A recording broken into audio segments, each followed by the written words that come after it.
नमस्कार, आप देख रहे हैं न्यूज़ 18 का डिजिटल प्लेटफॉर्म और मैं हूं आपके साथ जागृति खंतवाल। तो ईरान की खामेनी सरकार इन दिनों चौतरफा मुसीबत का सामना कर रही है। एक तरफ ट्रंप हथियार ताने खड़े हैं तो दूसरी तरफ देश के अंदर छात्रों का उग्र प्रदर्शन भी शुरू हो गया है और इन सब के बीच हाल ही में एक और बुरी खबर आई है। दरअसल बीते दिन मंगलवार को ईरानी आर्मी की एविएशन यूनिट का हेलीकॉप्टर क्रैश हो गया है और सीधा सब्जी मंडी पर जाकर गिरा है। सेंट्रल ईरान में हुए इस हादसे में 4 लोगों की मौत हो गई।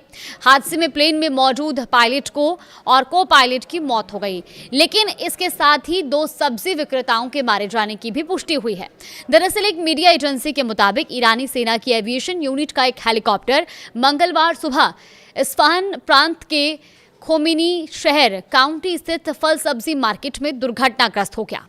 इस्फहान प्रांत के संकट प्रबंधन महानिदेशक ने IRNA को बताया कि बचाव दल, दमकल कर्मी और आपातकालीन चिकित्सा सेवाएं तुरंत घटनास्थल पर भेजी गई और उन्होंने आग बुझाने का काम भी शुरू किया। लेकिन ये घटना ऐसे समय में हुई है जब ईरान पर हमले की अमेरिकी धमकियों के बीच ईरानी मिलिट्री हाई अलर्ट पर है।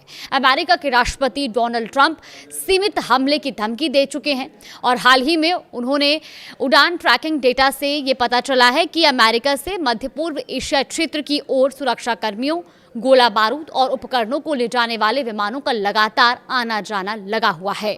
ईरान को हाल ही के सालों में कई हवाई हादसों का सामना भी करना पड़ा। अधिकारियों ने शिकायत की है और उनके मुताबिक उसके पुराने हो रहे विमानों को बनाए रखने के लिए स्पेयर पार्ट्स मिलने में मुश्किलें आ रही हैं, क्योंकि इस देश पर तमाम तरह के प्रतिबंध भी लगाए जा चुके हैं। बता दें कि ईरान में हाल ही के सालों में हुए विमान हादसों के पीछे मुख्य रूप से अमेरिका और अन्य पश्चिमी देशों द्वारा लगाए गए आर्थिक और व्यापारिक प्रतिबंधों की भूमिका रही। इन प्रतिबंधों का सीधा असर ईरान के नागरिक उड्डयन क्षेत्र पर पड़ा है।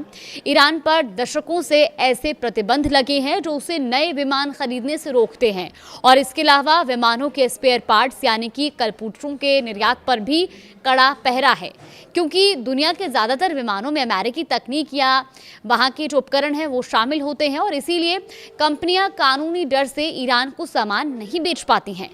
यानी एक तरह से ईरान में हो रहे विमान हादसों के पीछे ट्रंप का ही हाथ है।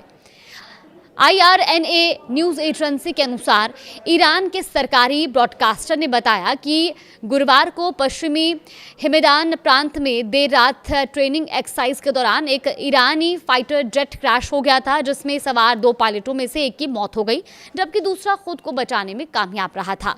लेकिन अब ईरान की मुश्किलें एक बार फिर से बढ़ती हुई नजर आ रही हैं, क्योंकि ईरान अब बहुत ही सीमित दायरे में ही विमानों की खरीदारी कर पा रहा है और लगातार हाल ही के सालों में कई विमान हादसे भी ईरान को झेलने पड़े हैं, जिससे अब उनके ऊपर एक और संकट मंडरा रहा है। फिलहाल अमेरिका और ईरान के बीच में संघर्ष को लेकर भी लगातार स्थिति तनावपूर्ण बनी हुई है।